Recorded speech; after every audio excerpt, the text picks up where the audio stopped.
Благодарам на интересот. Имам 3 пораки.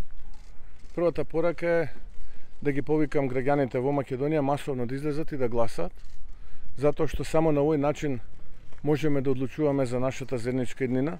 Ова се парламентарни и претседателски избори.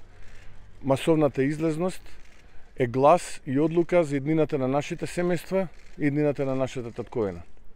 Втората моја порака е дека за време на кампањата предупредував на 2 можни сценарија, кои денеска гледаме дека се реалност. Првото сценарио е на онаа група политичари кои што во своето име го имаат зборот европски, а од европски немаат ниту е. Тие за жал се уште се заглавени во минатото, се уште се заглавени во 18-тиот век и ова ќе биде голема казна на граѓаните врз овие ретроградни и дефанзивни политики кои што овие политичари кои што во своето име европски ја злоупотребуваат Европа. И јас сум убеден дека дури и Европа се срами од овие луѓе.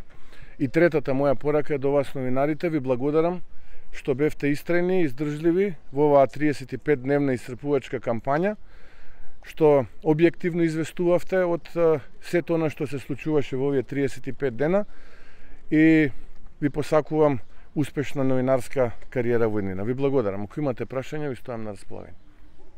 Немате. Хубав ден да имате. Косова. Да. Пите преку газета на Косова. Цели до тие Андрей минут по Косова, на разсаждение кој министар. Представете премиер кој ќе биде вашиот став во однос на Косово? Во врска со што во однос на Косово? Што Андрей полетај. Политички однос во диалогот.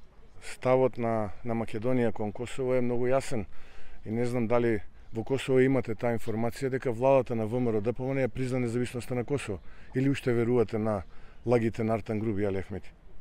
Ви благодарам, убав ден да имате.